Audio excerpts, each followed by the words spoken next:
Hello students, आज के इस वीडियो में हम सब देखेंगे जो क्लास 10 के हमारे स्टूडेंट हैं, विषय आपका गणित है। तो जो मैथमेटिक्स का आपका पेपर है कक्षा 10 का, वो हम बताने वाले हैं। टॉपर बनने का राज यही है, क्या है वो चलिए हम लोग देखते हैं और बताते हैं। यूपी बोर्ड 2023 में आपको भी टॉप करना है, अच्छे से पढ़ना है, तो आपको रिविज़न करना है, तैयारी करनी है। तो कैसे करनी है वो आपका ये पहला स्टेप आपका यही होना चाहिए। और यही में से क्या होता है, पेपर आएगा 100% आपका यही में से पेपर आएगा, जो कि हम इसको लेकर आए हैं आपका यूपी बोर्ड की जो कि वेबसाइट पर आता है। तो वहाँ से हमने आपके लिए लाया है, आपके लिए मेहनत कर रहे हैं, दिखा रहे हैं तो आपको कैसे पढ़ना है। तो चलिए आपको हम नंबर बताते हैं कितने मार्क्स का किस चैप्टर से आएगा। तो इस तरीके से आपको पढ़ना है, क्योंकि नहीं अगर आप एक ही चैप्टर में के पीछे भागेंगे तो आपका और भी मार्क्स क्या हो जाएंगे, कम हो जाएंगे। तो 70 अंक का आपका लिखित परीक्षा, 30 अंक का प्रोजेक्ट कार्य, तो आपको सभी को पता है। पास करने के लिए 23 नंबर आपको न्यूनतम आना चाहिए और 10 नंबर कुल उसमें से आना चाहिए, जो कि आपका 30 नंबर का है। तो आपको पूरे 33 अंक पाने हैं सभी को, ठीक है। लेकिन हमें क्या करना है, हम सबको टॉप करना है। तो टॉप करने के लिए ये राज आपको यहाँ पर जानना है। तो यहाँ पर इकाई का नाम आपको दिया है, देखिए संख्या पद्धति है, बीजगणित है, निर्देशांक ज्यामिति है, त्रिकोणमिति है, मेंसुरेशन है, सांख्यिकी है। तो आपको यह संख्या पद्धति सिर्फ आपका 5 नंबर का आएगा और बीजगणित देख लीजिए आपका 18 नंबर का। तो आपको फोकस किस पे करना है ये भी याद रखना है। संख्या पद्धति तो प्रैक्टिस करनी है, लेकिन बीजगणित क्या हो गया, ये इस पे स्टार बना लीजिए, आपको ये जरूर पढ़ना है। निर्देशांक ज्यामिति देख लीजिए 5 मार्क्स का, तो आपको उतने ही पढ़ने हैं जो जितना प्रैक्टिस करने आता है, ठीक है। ज्यामिति जो आपका है 12 नंबर का, इस पर भी क्या करना है, फोकस करना है, तभी तो आप टॉप करेंगे। त्रिकोणमिति क्या है 10 नंबर का है, ठीक है। और मेंसुरेशन भी 10 नंबर का है, सांख्यिकी 10 नंबर का है। तो आपके टोटल 70 मार्क्स यहाँ पर हो जाते हैं। तो इस तरीके से आप देख सकते हैं किस पर ज़्यादा फोकस करना है। और हाँ, जो आपको चैप्टर नहीं समझ में आ रहा वो आप अपने टीचर से जरूर क्या कर लीजिए, क्लियर कर लीजिए, रिविजन कर लीजिए। तो चलिए 1 बाय 1 अब हम आपको बताते हैं कैसा कैसा क्वेश्चन आएगा। यहाँ पर देखिए सारे क्वेश्चन यहाँ पर दिए हुए हैं, तो आपको सभी ध्यानपूर्वक देखना है। संख्या पद्धति होगी वास्तविक संख्या है, ठीक है। इसमें कैसा क्वेश्चन आएगा, जो इसमें बताया गया है वही सेम आएगा, सिर्फ थोड़ा सा नंबर क्या होते हैं फर्क हो जाते हैं। आपका जो रहेगा वास्तविक संख्याएं रहेंगी।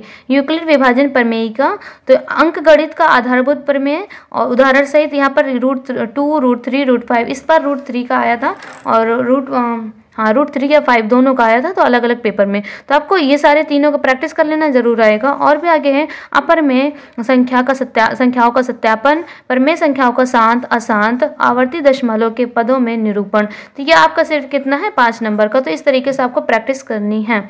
नेक्स्ट यहाँ पर आते हैं बीजगणित जो है, ठीक है, इकाई 2 आता है। तो बीजगणित आपका 18 नंबर आप देख सकते हैं, 18 नंबर का। तो ये आपको अच्छे से पढ़ना है। 2 चर वाले रैखिक समीकरण युग्म है। इसमें क्या क्या होते हैं, 2 चरों में रैखिक युग्म समीकरण युग्म और रैखिक युग्म का ग्राफी विधि, कैसा विधि, ग्राफी विधि से हल कीजिए। और एक रैखिक समीकरण युग्म को हल करने की बीजगणित विधि भी करना है, ठीक है। बीजगणित विधि जो कि गणितीय विधि है, जो कि आप सभी पढ़े होंगे। तो यहाँ पर मैं आपको बस सिलेबस बता रही हूँ, ठीक है। यहाँ पर प्रतिस्थापन विधि आना चाहिए, विलोपन और वज्र गुणन मोस्ट इंपॉर्टेंट है, ये तो क्वेश्चन आएंगे ही। और यहाँ पर देख सकते हैं आप मार्क्स, ठीक है। तो आपको क्या क्या पढ़ने हैं वो हम आपको बता रहे हैं। 2 चरों के रैखिक समीकरणों के युग में बदले जा सकने वाले समीकरण भी है। समीकरण में क्या है, मानक द्विघात समीकरण, इस तरीके से आपका जो स्ट्रक्चर रहता है, मतलब इक्वेशन रहते हैं, ठीक है, ये आपके रहेंगे। द्विघात समीकरण केवल वास्तविक मूल का द्विघात रहेगा और सूत्रों द्वारा, गुणनखंड द्वारा, ये आपका एक एक वर्ड आपको याद रखना और सारे प्रैक्टिस करने। पूर्ण वर्ग बनाकर हल करना, गुणनखंड द्वारा, सूत्रों द्वारा, ये हो गए। द्विघात समीकरण का विविक्तर, हाँ ये भी मोस्ट इंपॉर्टेंट। उनके मूलों की प्रकृति के बीच में संबंध, क्या मूल के संबंध होते हैं वो बताना है। द्विघात समीकरण एवं दैनिक जीवन में अनुप्रयोग, इबारती प्रश्न, जो कि आप प्रैक्टिस कर सकते हैं, नहीं तो नहीं कर सकते। बाकी ये जो अंडरलाइन है वो जरूर आप पढ़िएगा, ठीक है। स्क्रीनशॉट लेते जाइए आप लोग, ताकि प्रैक्टिस कर लीजिए, आप लोगों के लिए मोस्ट इंपॉर्टेंट। इकाई 3 में क्या आने वाला है, देखिए निर्देशांक ज्यामिति है, ठीक है। निर्देशांक ज्यामिति आपका है रेखा, तो 5 नंबर का सिर्फ होने वाला है। निर्देशांक ज्यामिति की अवधारणा और रेखिक समीकरण, ग्राफ, वही ग्राफ प्रैक्टिस करना है। दूरी सूत्र, विभाजन सूत्र, जो कि आंतरिक विभाजन है, त्रिभुज की क्षेत्रफल। तो 5 नंबर के ये क्वेश्चन है, आपको इसको प्रैक्टिस कर लेना है और इजिली, ताकि आपको आए। नेक्स्ट आपका आता है ज्यामिति, ठीक है। ज्यामिति में क्या होता है, त्रिभुज है, समरूप त्रिभुज की परिभाषा, उदाहरण, प्रति उदाहरण, ये आपको जो उदाहरण दिया ये सब पढ़ना है। त्रिभुज की भुजा के समानांतर खींची गई रेखा त्रिभुज के शेष दो भुजाओं को समान अनुपात में विभाजित करती है। तो मोस्ट इंपॉर्टेंट इसका जो परिभाषा, उदाहरण, प्रति उदाहरण, ये सब जो भी रहेगा आपको पढ़ना है। त्रिभुज की दो भुजाओं को समान अनुपात में विभाजित करने वाली रेखा तीसरी भुजा के समानांतर होती है। तो ये आपके क्या है, 12 नंबर का है। ठीक है, कुछ इसको आप क्या करिएगा, इग्नोर मत कीजिएगा। नेक्स्ट चलिए और भी देखते हैं कैसे। गा वाले में क्या है, वही का है। यदि दो त्रिभुजों में संगत भुजाओं का एक युग्म अनुपातिक हो, अंतरित कोण बराबर हो तो त्रिभुज समरूप होते हैं। तो जितने हैं आपको पढ़ने हैं, मैं आपको एक एक चीज पढ़ के बता रही हूँ। यदि दो त्रिभुजों में संगत कोणों का एक युग्म बराबर हो, उनकी संगत भुजाएं अनुपातिक हो तो त्रिभुज समरूप होते हैं। तो ये भी बताया गया जो कि आपको सीखना है। एक त्रिभुज का एक कोण दूसरे त्रिभुज के संगत कोण के बराबर हो तथा उनकी संगत भुजाएं अनुपातिक हो तो त्रिभुज समरूप होगा। ये हो गया। यदि समकोण त्रिभुज के समकोण वाले शीर्ष से कड़ पर लंब डाला गया हो तो लंब रेखा के दोनों ओर के त्रिभुज परस्पर और मूल त्रिभुज के समरूप होते हैं। ये भी हो गया। छा क्या है, समरूप त्रिभुज के क्षेत्रफलों का अनुपात संगत भुजाओं के वर्गों के समानुपाती होता है। अच्छा एक बात, ये सारे जो बता रहे हैं आपको जरूर पढ़ने हैं। ठीक है, इसके बारे में जो भी होगा आप अपने टीचर से डिस्कस करिए। अगर वो कुछ भी कंप्लीट नहीं हुआ है या फिर आप भूल गए हैं तो उनसे जरूर आप क्या करिए, प्रैक्टिस करिए। एक समकोण त्रिभुज के कर्ण का वर्ग अन्य दो भुजाओं के वर्गों की योगफल के बराबर होता है। ये हो गया। जहाँ में इसमें क्या पढ़ना है, किसी त्रिभुज में यदि एक भुजा का वर्ग अन्य दो भुजाओं के वर्गों की योगफल के बराबर हो तो पहली भुजा के सामने का कोण समकोण होता है। तो सारी आपको नॉलेज इसके बारे में लेनी है। नेक्स्ट आपका आता है रचनाएं। ठीक है, रचनाएं में क्या है, दिए हुए रेखाखंड का दिए हुए अनुपात में विभाजन करना, एक वृत्त के बाहर स्थित एक बिंदु से उस पर स्पर्श रेखाओं की रचना करना। तो आपको रचनाएं सीखनी है। एक दिए गए त्रिभुज के समरूप एक त्रिभुज की रचना करना। तो ये वाले हो गए जो कि आपका 12 नंबर का था ना, उसी में ये है। अब आपका 10 नंबर का जो क्वेश्चन आने वाला है, मतलब 10 नंबर में जो आने वाला है वो देखने हैं। तो 2 4 नंबर जो भी जैसे क्वेश्चन होते हैं वो आपके आएंगे। तो मॉडल पेपर भी हम आपको दिखाएंगे। ठीक है, तो जो भी यूपी बोर्ड वेबसाइट पर देगा वो हम आप सभी के साथ डिस्कस करेंगे जरूर, और वही से क्वेश्चन आते हैं। यही आपका राज है टॉपर बनने का। तो यहाँ पर इकाई 5 आ जाता है त्रिकोणमिति। ठीक है, त्रिकोणमिति का परिचय देना है। तो यहाँ पर जो भी जो क्वेश्चन है आपको जरूर पढ़ने।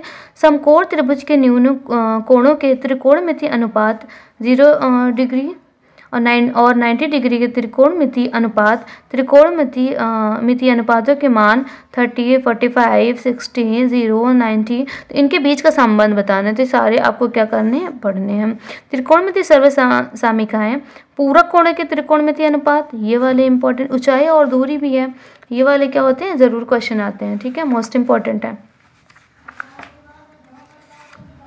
उन्नयन कोण, अवनमन कोण, ऊंचाई और दूरी पर साधारण प्रश्न तो आपके आने ही वाले हैं। यहाँ पर प्रश्न दो समकोण त्रिभुजों से अधिक नहीं होना चाहिए। क्या है, दो समकोण त्रिभुज से अधिक नहीं आएगा, इतना आपको बता दिया गया है।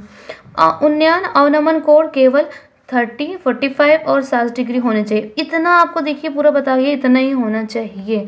तो ये आपके जो बताया गया है वो आपको ज़रूर पढ़ना है, वही ध्यान में रखना है।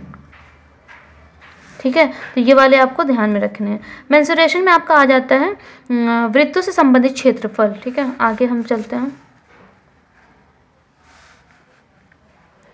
तो वृत्त का क्षेत्रफल जो होगा यहाँ पर देखिए, वृत्त की त्रिज्यखंड और वृत्तखंड के क्षेत्रफल होंगे, त्रिज्यखंड और वृत्तखंड के क्षेत्रफल। ठीक है, उपयुक्त समतल आकृतियों के संयोजनों का क्षेत्रफल। प्रश्न केवल केंद्रीय कोण किस पे होगा, 60 डिग्री, 90 डिग्री, 120। ये आपको मोस्ट इंपॉर्टेंट है। तो यही तो है टॉपर का राज, जो बताया गया वही आपको पढ़ना है और कहीं से नहीं पढ़ना है।